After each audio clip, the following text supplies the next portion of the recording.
सामुच्यमुचायस्य यस्य प्रभावतिः प्रीवच्यनेते चरणो भूपत्यत्रेव यतः।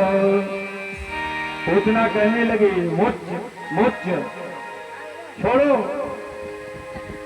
बालक छोड़ो, मुझे बहुत दर्द और पीड़ा हो रही है। मुच्य मुच्य छोड़ दो। हमारे प्रभु कान्हा कहने लगे नहीं छोड़ूंगा, क्योंकि पहले मैं किसी को पकड़ता नहीं हूं, किसी को पकड़ता नहीं हूं।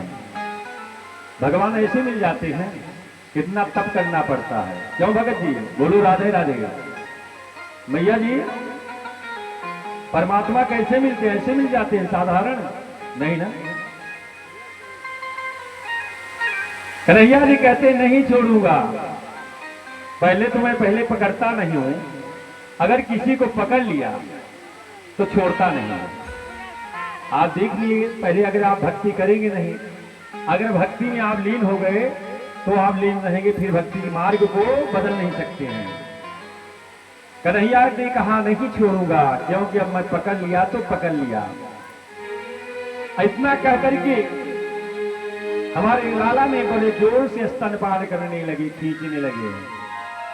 अब इतने जोर से खींचने लगे कि पूतना जो है अपना हाथ पैर पीटने लगी, इतना पीड़ा होने लगी तो वह हाथ पैर पीटने लगी। और इतने जोर से कन्हैया ने खींचा कि प्राणांतम यहा पूतनः चूड़मानस्य मृत्युदवः। इतनी जोर से खींचा कि पूतना का प्राणांत हो गया, और जैसे उसकी मृत्यु होती है, और मृत्यु के बाद हमारे लाला उसके माने हृदय पर बैठे हुए थे, स्तनपान कर रहे थे, उसी तरह बैठे हुए पूतना जब धरती पर गिरती है तो जैसे कोई भीषण पहाड़ या पेड़ गिरता है, बड़े जोर की साथ आवाज आती है। अब जैसे ही आवाज आती है, सारे गोकुल के वासी जो भवन में थे आवाज सुनकर के दौड़ते दौड़ते बाहर निकलते हैं। पीछे से मां यशोदा भी दौड़ती दौड़ती हुई आती है, तो देखती है कि वस्त्र स्थल पर जो है कन्हैया जी और पहाड़ जैसा वह राक्षसी गिरी पड़ी है। मां यशोदा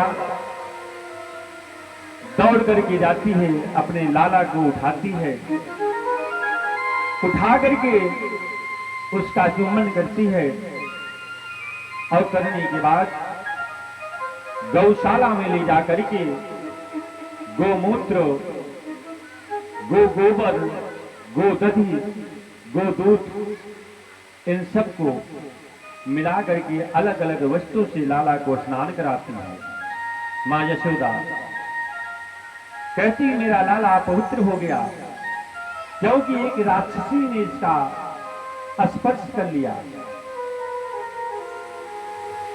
इस प्रकार से मां यशोदा अपने लाला को पंचगव्य से स्नान कराती हैं, और करा करके पुनः उत्सव में सारे गोकुलवासी लग जाते हैं। एक बार एक दिन मां यशोदा अपने लाला को दूध पिला रही थी, उसी समय अचानक इतने तेजी के साथ आंधी आती है, और उसी आंधी में तिनका उड़ता हुआ आता है, और आकर के मां यशोदा के गोद में लाला को स्पर्श करते हुए तिनका लाला को उड़ा ले जाता है। दैत्यो नामं त्रिरावन्तः कंसभृत्यं प्ररोदितं चक्रवातम स्वरूपेण जहरासवीर नर्भवम। क्योंकि पूतना के मृत्यु के बाद वह कंस तृणावर्त नामक राक्षस को भेजा। तृणावर्त नामक राक्षस अर्थात तिनका के समान, उसका नाम था तृणावर्त। तो तिनके समान आया और लाला को मां के गोद से उड़ा करके चला गया। जब उड़ा के चला गया हमारे कान्हा हमारे लाला उसका भी उद्धार कर दिए।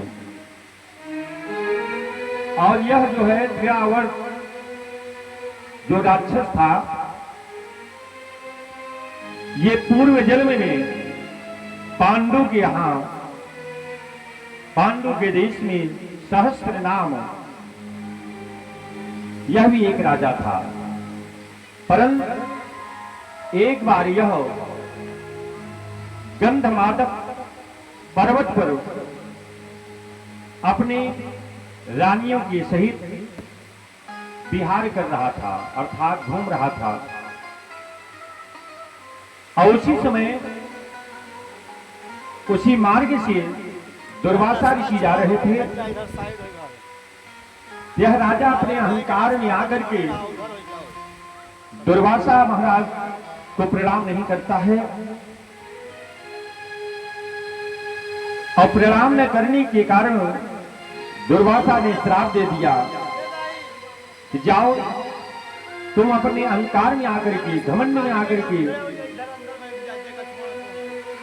प्रणाम नहीं किए, जाओ तो तिल हो जाओ, तिनका हो जाओ, और तुम्हें राक्षस का स्वरूप मिले।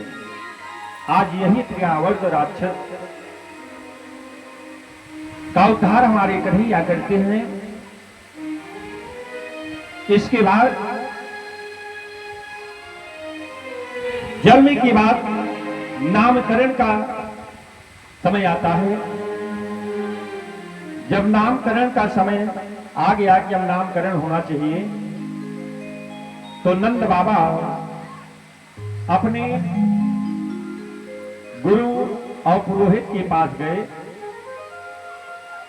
जो कि उनके पुरोहित जिनका नाम गर्गाचार्य था, उनके पास गए और जाकर के कहते हैं, गुरुदेव आप मुहूर्त देखें और मैं अपने बालकों का नामकरण करूंगा। महाराज ने मुहूर्त देखा और बता दिए।